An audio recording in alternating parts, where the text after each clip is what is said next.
a choice right now, between fear and love. It's just a rock. Out of the dark night of ignorance and into the shining light of truth. Expanding reality. A population of citizens capable of critical thinking. We don't see things as they are, we see them as we are. There's a level of reality where everything dissolves into an ocean of energy. We empower our experience by insisting on our authenticity. That's very profound. Very. Expanding reality.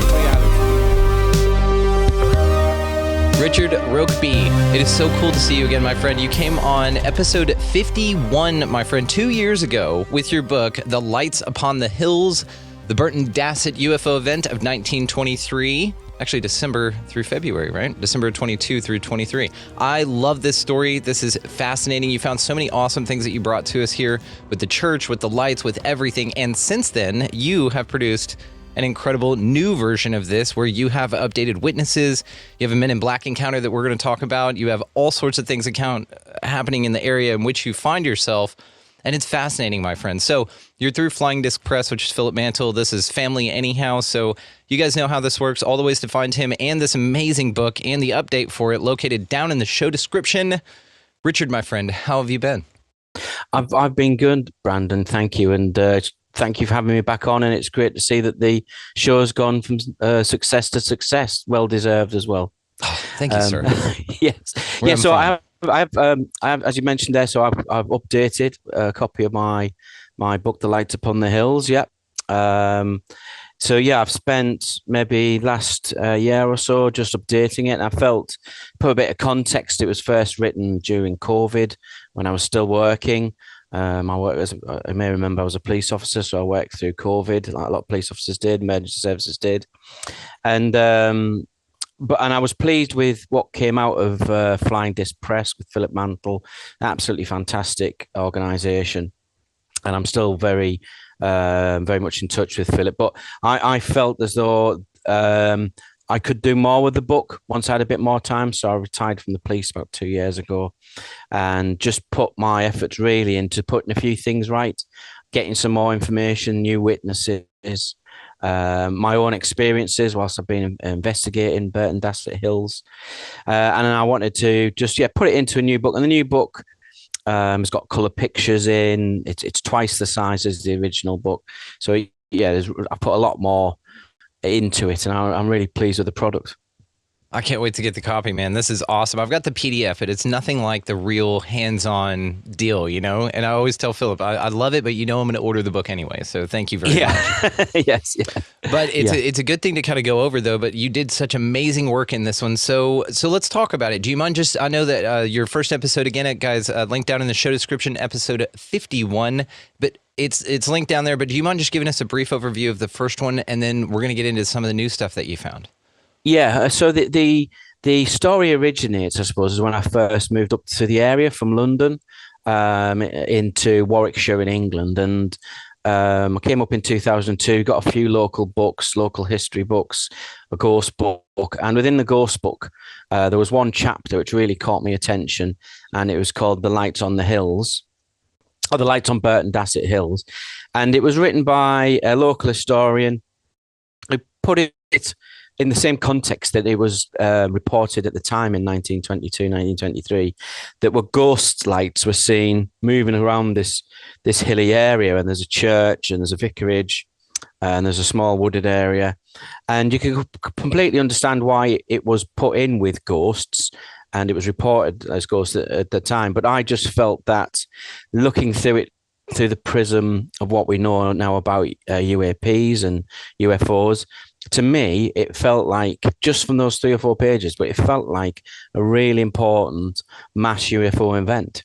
So I carried the idea of researching it in more detail around with me for about 20 years until I eventually had that time to start to dig in a bit deeper. And what I found only confirmed that, really. So I got some press reports from the time. And what was being described was people were going up onto the hills and seeing these lights moving around at different speeds, different elevations, different heights, different altitudes, different colors, and coming back. And the stories are beginning to grow in the local area, so much so that the local papers first sent reporters up to see them.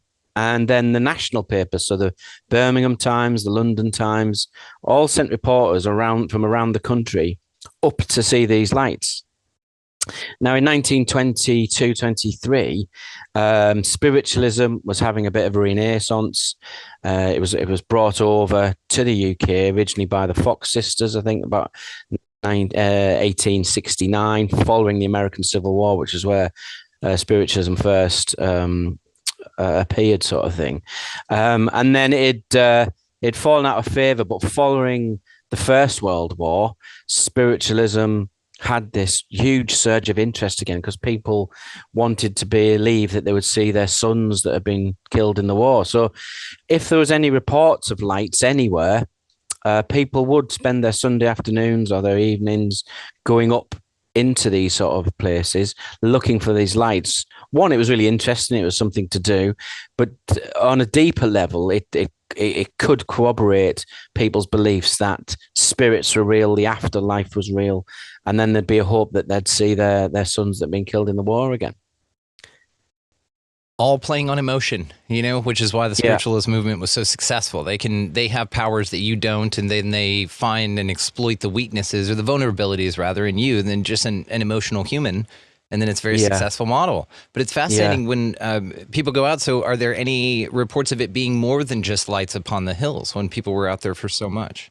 Yeah, so the predominantly it's lights, and these are generally all described the same as well. So again, if people were fabricating it or wanted the attention, then you'd expect them to have different reports, but they all seem to corroborate each other in as much as they're relatively small lights, about the size of a car headlamp. They're traveling at speed. They look to be searching for things. They're different colors, but predominantly white, but also blues and reds. There was one report that I found where a crowd was watching these lights, and I have no doubt that hundreds and hundreds of people saw these lights, rather than just the ones that made the paper reports, or the ones that were captured by local sort of storytelling. I'm sure hundreds of people saw them, and one person described seeing what they thought was figures in a light, because along with these predominantly round headlamp type size objects, there's more or less two, perhaps three reports of a bright orange orb, which is significantly bigger. And that was seen, firstly, it was seen by a reporter who went out from the Birmingham Times, I believe, went up onto the hills to try and see these lights, and didn't see anything, was a bit dejected, was heading back down, but thought would take in the view at the highest hill. And he describes in his report of the paper how he saw an orange orb come through the cloud base and illuminate the bottom of the cloud base before moving off at speed. And that is a fantastic report. He's got other people with him. He's made it into the paper. And then that similar thing, this orange orb, was seen by a railway signalman, who we now know his name was called. He was called Mr. W. Corbett, and he was a signalman, very responsible job back in them days. And he put his career and his livelihood on the line.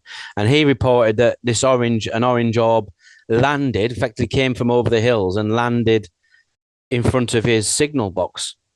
And he was so freaked out by it, he rang the local railway station. They told him to ring the police. And the report actually details that he got one of the giant metal spanners that they used to use for turning the signals back in the days. And he went out to face this thing. Fortunately for him, and maybe the orange object, it flew off, and he reported it flying off back towards the hills. So, yeah, there is these reports of what have been seen, but generally they fall into these two brackets: these small lights moving fast, moving high, and this orange orb that was seen on a couple of occasions. It's fascinating. I mean, all of this is so interesting. And then the way you describe that this orange orb lowers beneath the cloud level, illuminating it from below. We all picture, you know, I don't know. Yeah. I don't live in the UK. I haven't been there yet, but I just picture it gray and gloomy kind of all the time. And so I just picture this bright orange thing lighting up this real dreary background with these bright green hills and people just losing their shit over it. I just think it's a beautiful picture. You can. And it was February, so February, very dark in January, February, very dark in England, in Warwickshire particularly. Yeah. And what's unusual about this area, I think, why it does stand out, is Warwickshire is right in the heart of England. It's more or less in the middle of England, and it's rolling countryside. I sort of describe it when I've talked before. It's a bit like Middle Earth from Tolkien's Lord of the Rings. You know, the Shire, this sort of green, small hills, very pastoral. But then Burton Dassett Hills. These hills they're not that high. They'd be foothills in parts of America, no doubt. But for this area, they're very prominent. So they go up to about 262 feet. They're very prominent. And there's five of them. Five of them create this sort of, you know, it's only maybe a mile by a mile square. But it's so unique, the area. You can see it for miles because it just looms out of this sort of countryside, really. Are we sure they're just hills and not burial mounds of some kind, or archaeological? Yeah, so that's a really good point. Someone else mentioned that before about could they be artificial? Yeah, they aren't. I mean, we know what's under them, which is iron ore, and it's had a lot of attention in the area because of the iron ore. So we know in Dark Ages times, Saxon times, within the area, there was lots of scoops out the ground, which are basically open iron ore mines. And even as late as the early 20th century for the First World War, train lines would go up onto Burton Dassett Hills, and they'd mine the iron ore there to help the war effort. But you know, the iron ore does have a number of interesting factors around it. One of the explanations that's been put forward is perhaps earth lights, you know, a bit like the Hasseldalen lights in Norway. Yeah, like ball lightning or something. The ball lightning, etc. I personally don't think that is them, but there is a good case for that because the lights are similar in some ways. Just after these events, and when the events sort of started and stopped, started December, stopped more or less end of February. There was nothing else really similar was seen for since. But there was an earthquake in Warwickshire, which does happen. I've been here for an earthquake in 2002, and that again would suggest that perhaps the ground was moving, was summoning this up, and the lights were responsible for them. And we also have a place called the Rollright Stones, which is an ancient monument, goes back to the time of Stonehenge, about 250 BC. Wow. 2500 BC, sorry. And that there is blue earth lights reported being seen there fairly regularly. And that is only maybe 10, 15 miles away from Burton Dassett Hills. But the reason I don't think they are earth lights is because the lights they're describing, and I can give some examples later on, show intelligent control. Now, that's either because they're probes and they're under intelligent command, or this phrase, which I think was coined by Paul Sinclair, this intelligent light forms.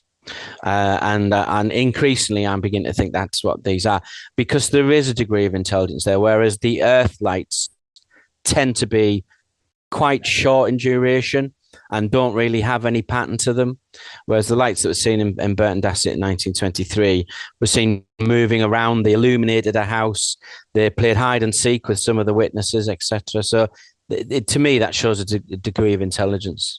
Yeah, we'll leave ball lightning on there, but we're going to throw it in the pile in the back because it's not as fun, and we're going to talk about the fun shit. It's on the pile, guys. If you just want to you want to die on that hill, then go ahead and do it. But we're going to continue on to some cooler hills, too. Fascinating. So I'm curious about crop circles in the area related to the phenomena. There's this amazing video that our mutual publishing friend here, Mark Ollie, It talks about in Ancient Alien Season 19. Shout out, Mark. Congratulations, buddy. And he's talking about this video that we showed on his episode on here of the orbs or the balls that sort of under intelligent control. It seems like they're in the same family or maybe the same vehicle or whatever, just somewhere else, that are forming these crop circles as they're flying above them. And so are there any crop circles reported in the area or a history of any of that? So crop circles generally in the UK, they form most of I think 80% of them form within 4 or 5 miles of Stonehenge. Stonehenge is about a 40-mile, as the crow flies, direction from Burton Dassett. It's not very far at all. Wiltshire sort of area.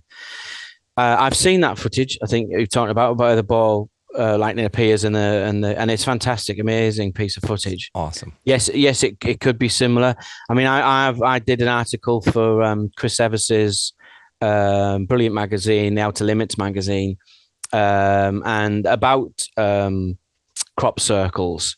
And we went down for a day with my son and went to Avebury and went to Stonehenge, and there was a crop circle that was appeared. And I talked to a very interesting Swiss guy.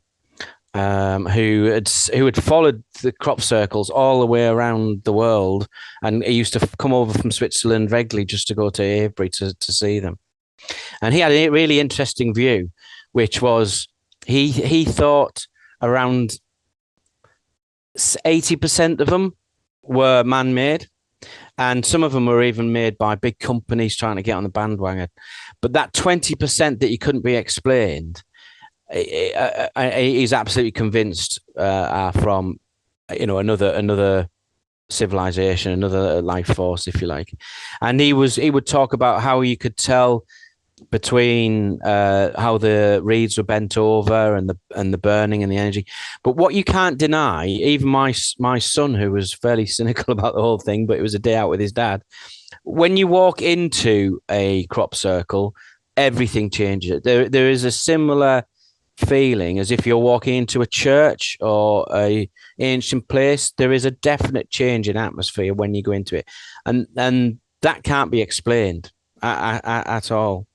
So it is quite close to where crop circles are. There is no crop circles that have been discovered around the area of Burton Dassett, and I say that they're more or less contained. I would say particularly the genuine ones are more or less contained within 2 to 3 miles of Stonehenge. Wow. That's interesting, man. But it's still really close. And we spoke last time about this being on a ley line section where these power grids sort of intersect. Were you able to discover any of that more on that? Yeah. So so you need the 3 points for the ley line, and between all of them, there's nothing really north that would draw a straight line between the three. It depends. I mean, it depends how far you want to stretch it. Right. I think more Burton Dassett is more like one of these unique areas, like Rendlesham Forest, where we all know about the Rendlesham sightings, but that's the tip of the iceberg, really. Brenda Butler will, no doubt you've spoken to her, will tell you all about it. Where you've got connection with dogmen and spirits, and not just UFOs and extraterrestrials, etc. Or in the US, Skinwalker Ranch, somewhere like that. I think Burton Dassett fits into that category because, yes, I'm talking about at the moment the UFO sightings, but there is other things that go on. What the church is telling us, the fact that there's a military base there, the fact that the Knights Templars were drawn to that area. There was a good body of evidence to suggest they left treasure there. So I wouldn't say it's particularly on a ley line. I think it's an anomaly within itself, rather than linking up with other sort of areas.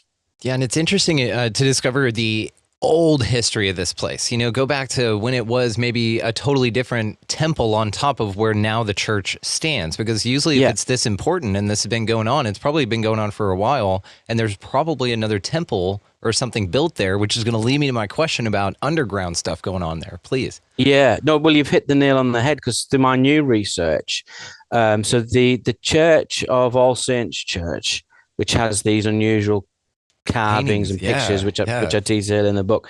I've since found out that that's probably on the site of a Roman temple, and actually, just outside the church there is a holy well, which was a Roman well, a Roman place of worship. Going back to what must have been 300 BC AD. So you're dead right. The church has been built on what's probably a Roman area.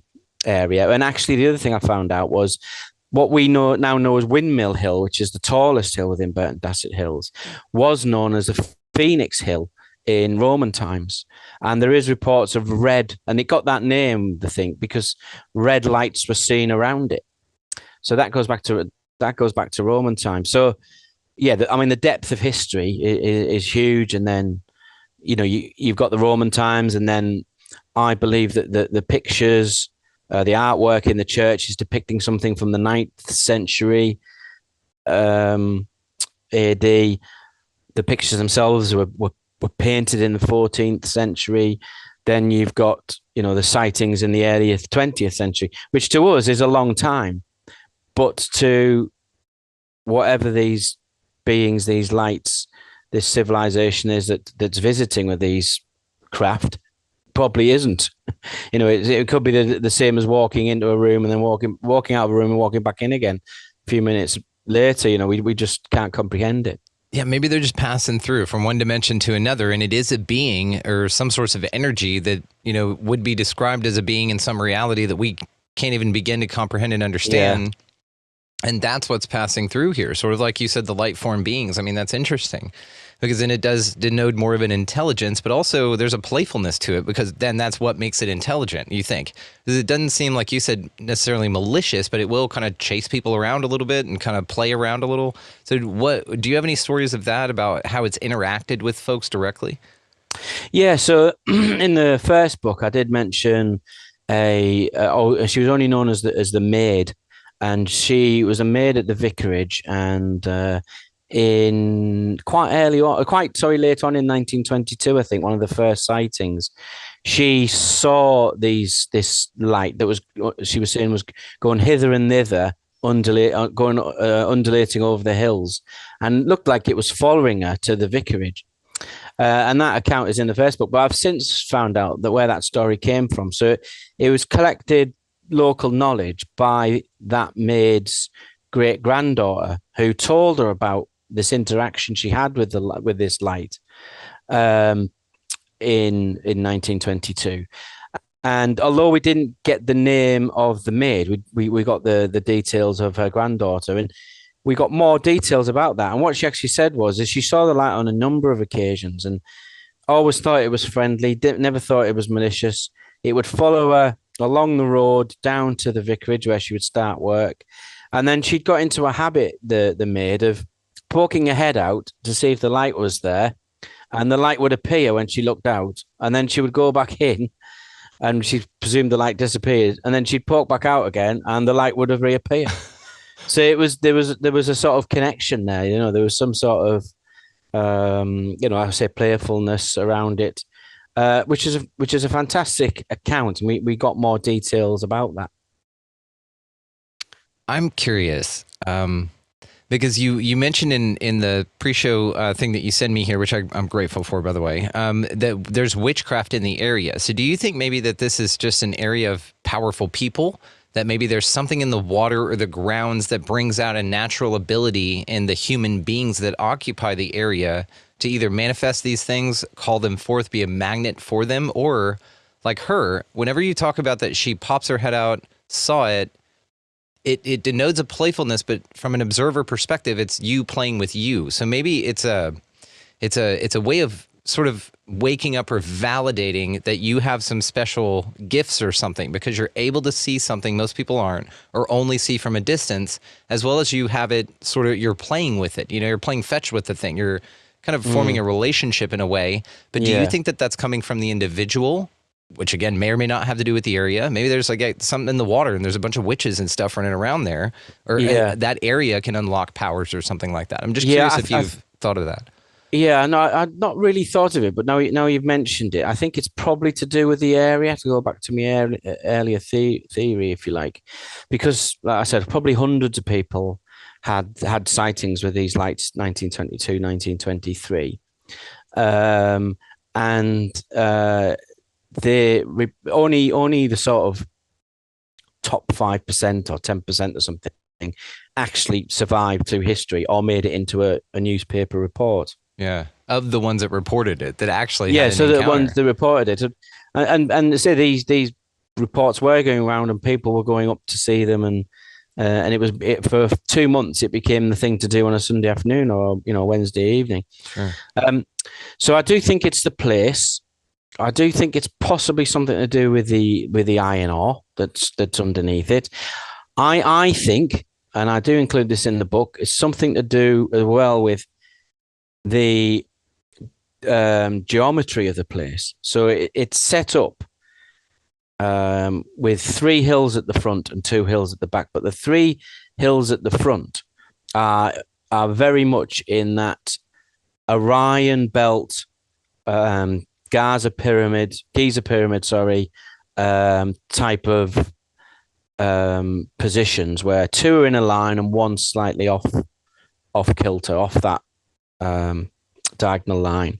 And if you see it, which like I have in February, you walk up it and you can see Orion, the constellation Orion, as if he is walking up the hills, and the belt is directly above it, and you've got these 2 hills and then 1 slightly offset directly below the 3 stars of Orion's belt, which are 2 stars together and 1 slightly offset. Now, you can go further because you probably know in some cultures, Orion is actually looked at as a hand, the upside down hand with 2 stars being the wrist. With the belt being a wrist and then fingers coming down. And because we've got these 2 hands behind, 2 stars behind us, Betelgeuse, and you have to forgive me what the other one is, but it almost mirrors the Orion constellation from certain sort of angles. So yeah, and now I've had a bit of stick about that theory, but I don't mind. I put the theory out there. People can read the book, read the information I've got, and then they can decide if there's something in it or not. But I just think if it was just on its own, it's one of these amazing coincidences about Burton Dassett, where you have a hill formation that matches Orion constellation. All 5 in some way, all 5 hills match it almost identically. And the sightings were seen predominantly in February, which is when January, which is when Orion's highest in the sky. So could be coincidence, but when you put everything else together with it, it's just another, tick in the box, really, of some sort of high strangeness in that area. I think you're really onto something here, especially with the alignment now to Orion. I think that's fascinating, especially with the time he appears to be aligned with the physical location that mimics his alignment, to be in the same window of time in which the phenomena occurs. I mean, I think this is a very interesting thread you're pulling on here, detective. That's what you are. That's amazing. Yeah, it could be my detective brain making connections, but that's what's needed. And then you mentioned the witchcraft. So the witchcraft is very interesting as well. So that came about because I do give tours around the area. People can email me, and I'll meet them there and give them a walk around. That is totally cool, guys. Email in. We're gonna do one of these over there with you, Richard. Yeah, please come over. And I took 2 other authors actually. Meet up on a Sunday afternoon. You have a walk around. But we went into Fox Covert Wood, which is at the bottom of the rear hill, Church Hill, and it's only a small wood. There's a path around it. It's quite cultivated in some ways, but there is a clearing in the bottom right hand corner, which I had been into before. It's a natural clearing with trees still in there, and I actually wild camped there on occasion. But this time when we walked in, as we walked up to that part of the wood, there was a huge pentagram in white spray on a tree facing you as you came up to it. And that must have only appeared within 2 or 3 months since I was last there. Well, certainly wasn't there before, and then it appeared. And this was over the early summer months. And it was in a circle. And then on the floor, there was a white dotted line, and then there was a solid line that was either side of a route, which was, clearly indicating an entry and an exit point to me. So we went through the exit bit, and then you're met in the center of this sort of natural clearing with another pentagram in a circle. And I was quite happy with the pentagram in as much as it was in the Wiccan pagan manner, so with the star at the top, like that, rather than the 2 stars at either side, which I'm sure you'll know, but people might not know it. That's the satanic side that symbolizes a goat and the devil, etc. So I was quite happy we weren't entering into a satanic place of worship, but it was certainly a Wicca or a pagan place of worship. And then as you go through further, there was another tree which had strange symbols on it, a triangle, a sort of hourglass shape. And then round the outside of the trees, they were marked with letters and symbols or numbers and letters. So you get D4, D1, 3, 2F, these sort of things going around the outside. And then there was other small man-made structures made out of branches, which you could maybe fit 2 people in. And there was evidence there of flames, etc., or fires that had been built there. So we had to look around the area. Actually, it was quite tidy, there wasn't rubbish laying around, crisp packets, cans of drink, etc. It'd all been tidied out, so it'd been well respected. So we had a look around. I took some photographs, which I've included in the book because I figured I'd be writing about it.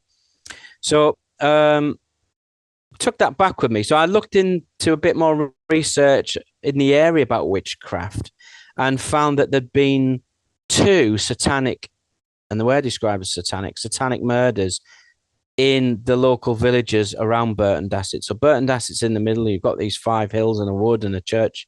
One end, you've got a village called North End, and at the other one, you've got a village called Fenny Compton.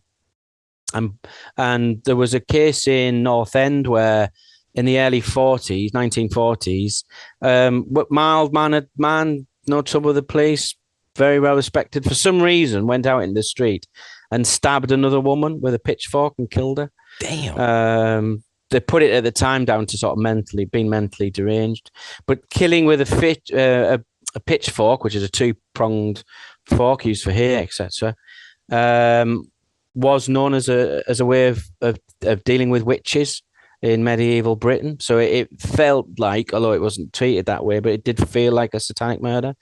And then the second one, which I found out through my research, was the murder of a policeman who was on duty outside the pub of Fenny Compton in, I think it was something like 1888 or 1889, so late 19th century.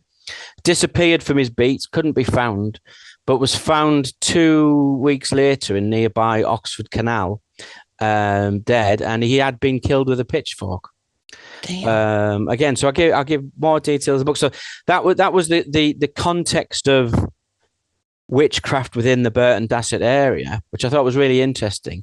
But I was still left with this pagan site. So I thought I'll ask a witch. So I managed to find one.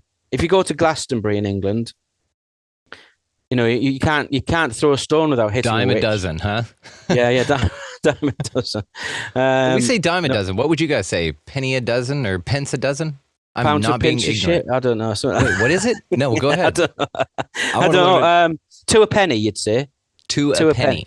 Okay. 2 a penny, yeah. 2 a penny. 2 a penny. Okay, So witches are 2 a penny in Glastonbury there. yeah, witches are 2 a penny in Glasgow.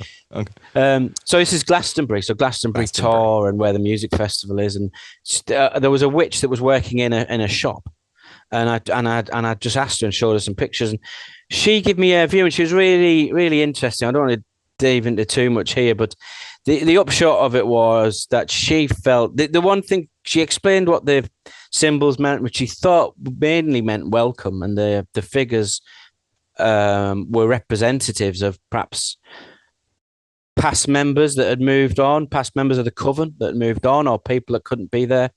But what she was annoyed at was the fact that the markings had been spray painted on, and really you should use ash. So the whole pagan Wiccan ethos is about nature and not damaging nature, etc. Sure. So she was really annoyed that they just used like spray paint. So she felt it was well-meaning, but ultimately amateur people that had done this. Yeah, they need a good druid. I'm sure they're a penny for two over there as well. You know. Yeah, druids are two a penny around Avebury and Stonehenge. Yeah, teach them how to do it. Get them all together and see what happens. Yeah, it's like the shamans out there. I think it's so cool. I just picture, yeah, we got to get a good druid to come hang out with us and walk around when we come do this. It does sound like something wild in the area, though, that it has such an incredible history, and then especially odd behavior. We've got Wiccan rituals and everything now. Now I'm curious if you've dove into the mythology of the area pre-Roman settlement. Was there anything going on, like some fae sort of mythology around there? Anything that you could locate? Well, the whole of Warwickshire is well known as a truly ancient place. So it would have been wooded up until more or less the Romans came. So you would have your normal stories that were frequent pre-Roman times. So generally people lived to the coast. They kept out of the woods because they were terrifying. There's things that they eat you in there. Yeah. So there wouldn't have been much to do. I mean, it would have been prominent, but it still probably would have been covered in woods. But the what is interesting, I think, is the church. And just going back a step, so I meant to mention that the Wicca area, the Wicca site, was exactly mirror image to where the church is on the site. So you've got the church, and I'll come back to this in the Green Man in a minute, but you've got the church on one side, the other side of the hill, as if in a mirror image in the wood, almost matched up. If they're on a map, you'd bend them over and they'd more or less touch, was the Wicca site. So it had been placed there, I think, deliberately to show a mirror image of the Christian church. Yeah, as a balance, almost as balancing the energies in the place. Perhaps they would say as a balance, yeah. Yeah. But within the church, there is a green man symbol, which is which is quite rare within churches. Yeah. And the green man symbol is an ancient British symbol, again adopted by the Romans, but it was adopted by Christianity to signify the joining together of two worlds, and in churches that's generally thought to have meant the joining together of paganism and Christianity. But yeah, the church does feature these amazing carvings, one of which is the Green Man carving. It's beautiful, and I can't wait to, like I said, get a copy of the new one with the color images in it. Guys, linked below. Check it out. It's a fun story either way. I'd get both copies just so you can have it for reference. Are you going to keep the first one in print? No. So the first one was with Flying Disc. I've moved over, and I am a bit of a lone wolf. Congratulations, man! Get out on your own. That's awesome. Yeah. So there was an absolute, Philip Mantle was very encouraging about it. But I hope to write a few more books and do it under my own sort of steam, really. And the quality you get from the Amazon stuff, and it sounds like a plug, but the quality that they come out with now is fantastic. That's what I'm publishing these through. I hear you. Yeah, it's just easy. Not easy, actually, but it's pretty decent quality. I agree with that. Well, congratulations. Then I misspoke at the beginning, assuming you were still with him, because I got the message from Philip to have you back on. So that's amazing. But I just think it's all awesome. We're still, he's the love. He is, yeah. That's the love. I love Philip like that. Well, also it's a credit to him, really, yeah. Well, it is a credit to him because also your growth, he empowered you enough from going to writing this book to going, you know what, I can do it on my own. And he encourages this. And then not only that, he wants to make sure that we know about the new book that you self-published to have you on for that he's not making anything on. We love you, and Philip, he managed to fit in writing his own great books as well. Yeah, he's a proper gent. All right. Well, shout out Philip Mantle. Well done, buddy. But congratulations, man, on striking out on your own. That's a beautiful thing. So what about underground structures under there? I know that when we talk about crazy light phenomena, we also want to ask about piezoelectricity type phenomena, maybe some water, some aquifers and things like that. I know you'd mentioned a well, but what is down there? Is there a cave system down there? Have we gone under below the ore? Yeah, no. So there's no record or any way of finding that out without digging it up. Somebody did mention, because Magpie Hill is so distinctively triangular, they suggested, well, could that be man-made? Could that be a pyramid underneath it? There's certainly nothing to suggest it. Again, to burrow down into it would be a huge challenge. The underwater element is an interesting one. So that the well rises just outside the church, and the church is in a funny place, but it's not on top of the hills. It's sort of in a natural plateau halfway up. So that would suggest that the water is coming down from somewhere or coming up from somewhere. So there may be caverns, etc., connected with that, but it's too deep to dig. It's too deep for LiDAR or anything like that. So I think it is a natural place, Burton Dassett Hills, but whether it, because of its chemical, its geological makeup, it sucks energy in, or even displaces it out. Something like that is happening to it to cause the interest. It's pulled in humans for centuries, perhaps 1,000 years, and then it appeared to, for whatever reason, perhaps the same reason we find it interesting, it seemed to pull in these craft creatures, whatever they happen to be, at the turn of the 20th century. So interesting. It's just one of these things, man. It just makes you smile. It's just cool to know that wicked, awesome places like this exist. And it would be a great thing if you could, let's say, just phase through matter and iron ore was not a problem. Then what you're describing as far as our challenges to get under there would be the perfect place for something to be there, for something hiding that could, again, not be bound by the laws of physics as we kind of see this stuff doing. Yet still it seems intelligent, which is fascinating. So I'm curious about your thoughts on UFOs and UAPs in general. Like, what is a more solid looking craft? Have you seen any? And then also, I'm dying to know about your Men in Black. So please answer that however you'd like, man. Yeah. Okay. So I wouldn't say I'd seen a UFO. I think the closest experience I had was in Burton Dassett Hills. So what happened then was that we went out with a friend of mine. We used to do nighttime observations. We did a bit of wild camping, do a lot of walking around the area. And one night in February 2020, there was a gap in a storm I think it was Storm Brenda or something. It was coming over the UK. Not a proper storm like you get, but, a storm for the UK's UK measure.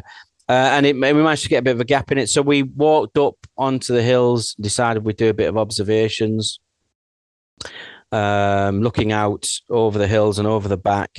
And for whatever reason, despite the cold, I sort of fell asleep for 20 minutes or so, but then was woken up by this sound, which was like an engine rotating, vroom, vroom, vroom, vroom.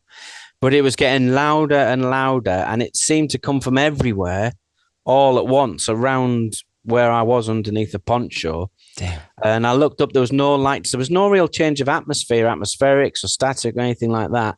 But this noise that seemed impossible for a machine that we would know that could recreate. It just got faster and faster and faster. It went on for about 5 minutes and got louder and louder and louder, and then it just suddenly stopped if it'd been switched off. Wow. And I just thought that was an incredible thing, and I had to pinch myself. Has that just happened? And it had. And I made some notes, checked my watch, make sure I didn't have any missing time or anything. But a couple of months later, I was doing general research about UFOs, and I came across an account which I think was from around about 1988, and it was a South African farmer and his friends, and they're describing seeing a craft in South Africa, what they described as like a mother craft with lots of other craft following it, that went over the top of them, and it had the sound, and this is how he described it, like a VW Beetle, a rotary engine. So I don't know if you know how much you know about VW Beetles, but VW Beetles have their engines on their sides. Yeah. So they make this vroom, vroom, vroom, vroom noise. And when I read that, I thought, that's it. That's what I heard. It was like that VW Beetle, but on a huge, massive scale, obviously. Right. And that was good because it felt as though it was like corroboration. You know, I didn't imagine it. Someone else had said something very, very similar. Now I'm just curious to see if one of your neighbors, took their old VW Bug, figured out a way to, maybe flip it on the other side, and it's backfiring down the Warwickshire as it's flying around somehow. Yeah, I mean, they'd have to be going some space because it was like being in the middle of it, and it was. Anyway, because people put forward, well, is it farm machinery? Was it something from the barracks? Because MOD Kyneton, but it was nothing that could be created by anything that was man-made because it was everywhere. It was all encompassing, this sort of noise. So I think that's the closest I've come to my own experience. And then the own sort of, it wasn't a sighting, it was like an audible encounter, I suppose. Yeah. And then, yes, so my view on UFOs has changed, I think, increasingly, in as much as I was very much in the nuts and bolts camp and believe that the only way you would change people's view of UFOs would be to have a craft stripped down in front of them and say, look, well, we can't explain any of this. That has changed, I think, partly because of the Tic Tac videos, because actually those Tic Tac videos and the sightings from the Navy, etc., have gone a long way. I think that the debate has changed in as much as it's not, do UFO exist? I think if you speak to 80% of people now, they'll say, well, yes, UFO exists. It's now on to the big question, which everyone has always struggled with. What are they? Is it? And what do they want? Yeah. So I've moved away from those, and I increasingly think perhaps they are interdimensional. I think perhaps I heard a good term the other day, which was ultra-terrestrial. So the idea that there's a breakout civilization somewhere still on the planet that are just years and years and years ahead of us.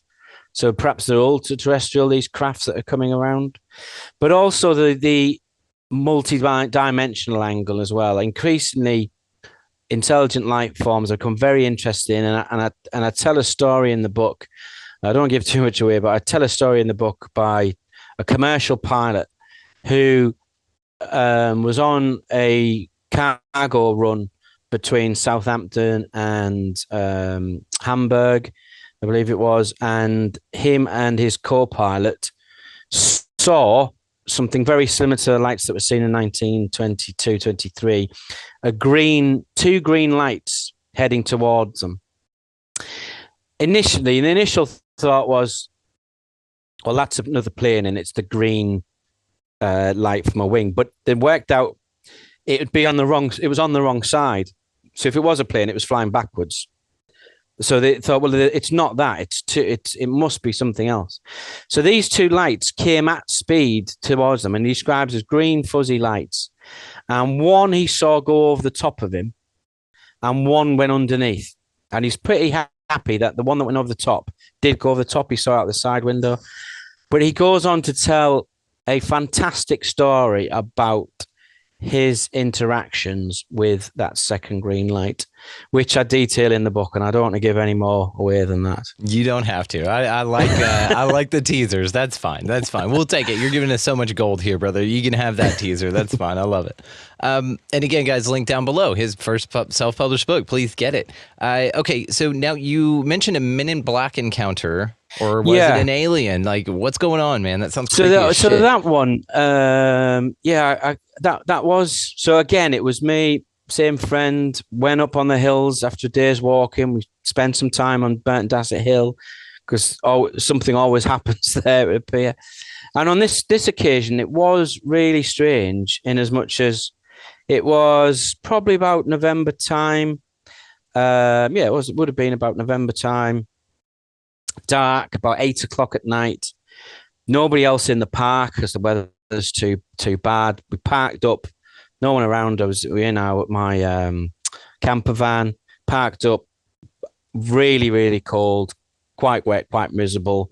But I thought, oh, come on, we'll have a walk around and just see what we can see. So we parked up the far corner at Beacon Hill, and you walk along quite a road and a path towards Windmill Hill, which is the main hill. And then you do a left, which takes you out towards the woods, which is where we were going to sort of head. As we were walking down this road, and it is a proper tarmac road, there was it was a American style Chevy, and I only know this from research after, but a Chevrolet van, again, this is research after, like the A-Team's van. So it had rounded edges. That's how I described it. It was like a small British Transit van, but it had rounded edges. So it was like a Chevy Astro. Something like that. It was like a pull Chevy. One up for the audience who's watching the. It was like a Chevy here, van. Because to picture a Men in Black, a scary Men in Black get out of a Chevy Astro is hilarious. You guys check the show notes for the video version. They went in there, but this van was just left. It was in a road, so it was a road you drive down, but it was just left there. So we really walked into it because it's dark at night, etc. It had no number plates on it, no lights on it. This meme machine right here.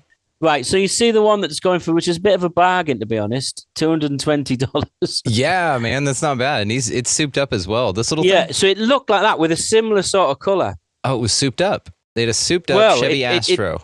That's what it was. Yeah, the Astro, but it was a beige. The bottom half of it was a brown like that, but the top half was a beige. Was a beige. Shit. Well, we could tell this, but we eventually got our camera phones out and used the light there, but and it had markings on the side. It was a bit rounder than that, so maybe that was 95 2004. So maybe like an older model, like 80s, because you go 80s, you get like a rounded one like this, and I don't know if they were souping these bad boys up. What about this thing right here?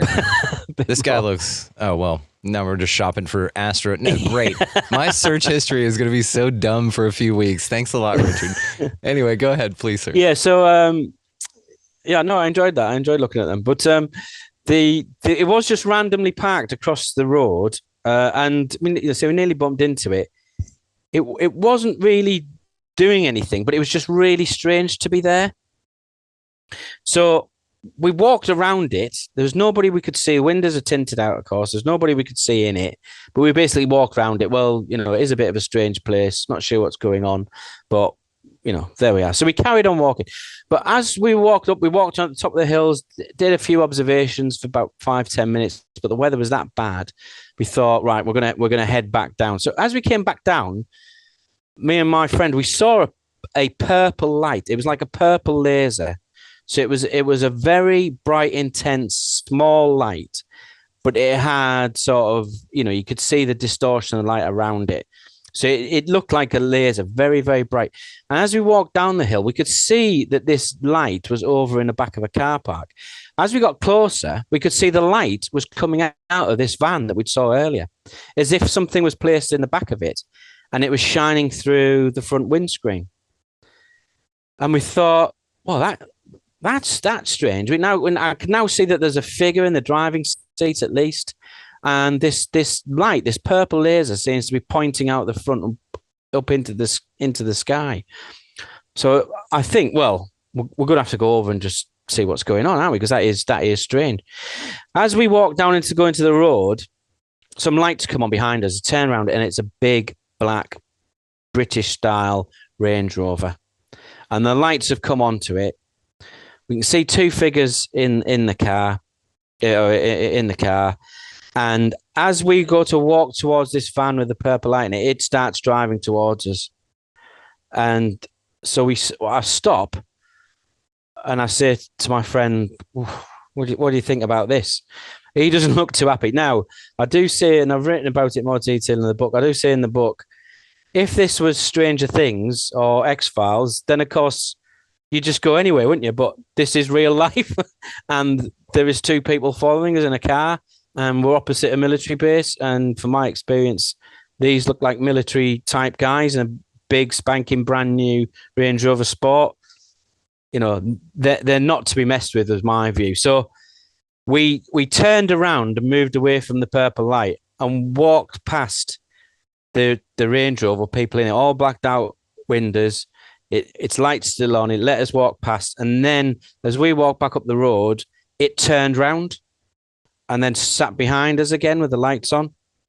And when we got to the junction, we turned right to go back to our vehicle, and it drove up to the edge of the junction and just sat there. And we walked back to the camper van, and we were like, "What was all that about?" You know, that just didn't seem right. So we got in the van and drove off the hills. It was about 9 o'clock, 9:30 by now. And it wasn't there. We couldn't really see the van again. But if I was to push it to extreme, that looked to me like a US British military operation, for want of a better word. And the purple light was some sort of tracker, some sort of laser, some sort of measuring instrument. I don't know, but it was really, really strange, really strange. Well, the only issue I've really got with the story is that you guys got the super dope black Range Rover, and we got this shitty little Astra 1987. I found the one. Here it is. Two-tone right here. It's got rims. They're pretty proud of they that is white very walls. good. Yeah, that's very good as to what it was. The colours were perhaps a bit reversed, but it was darker on the bottom. But yeah, that's more or less what it was like. Merca. Okay. Well, great. And this was recent. This was November 2022. Yeah. So about a year ago. Little after this was in stock here. Okay, well that's fine. I just wanted to make sure. So the U.S. is allegedly using 1987 Astro Vans, 4.0 liter V6 actually, 152 horsepower there, guys. So they're going for quite a deal. I don't know. Maybe there'll be a resurgence in it in stocking vehicles. You know, how common are they in the UK to a penny, or you know? Are they that common over there? They're not. They're very, very rare. I was about to say, I would think they'd be pretty rare, not like bugs in Cuba or something. I mean, they're pretty rare. Yes, that's right. Yeah. Quite wild, my friend. But it puts a new light on it. I think it's silly. You know, I wouldn't be able to take it seriously. I'd just be like, in that? Really? Come on, man. It's just funny. I don't know what, I mean, yeah, I suppose if I was making it up, I'd come up with a big Humvee or a big. Well, it's even weirder. But that's what we saw. That is what we saw. So, yeah, it was really strange. Yeah, I don't know. Nothing's off the table, I suppose. No. Well, my friend, before we let you go here, I wanted to make sure that you and I had touched on something that you'd mentioned that I think is wonderful. Before we get into that, though, again, guys, all the ways to find him, his amazing work, and your email actually is what you've requested that I'll link, so I will do so down there. Contact him directly. Obviously, a very sweet man. And we're going to do this many more times because you've got a lot more in you, buddy. And we're going to come hang out with you over there. So again, guys, email me if y'all want to go do that. We'll get a party together. This being the Century Edition, man, this is so cool. So are you going to go out there and do anything for it? Because we're talking about, you know, we're in the month 100 years ago of when this phenomena started, right in your backyard. Yeah, so we're coming to the end of the year now. So it was December 1923. February 1923. So we've had that year round, which is why I've got this sort of centenary edition, because I wanted to see what happened that year. And you know, I'd love to say a mothership came and landed and picked the church up, but it didn't. Didn't make it in the book. No, so. I have lots of contacts with the locals, and you know that final big happening didn't seem to be there. But 100 years to us is nothing to whatever this intelligence is.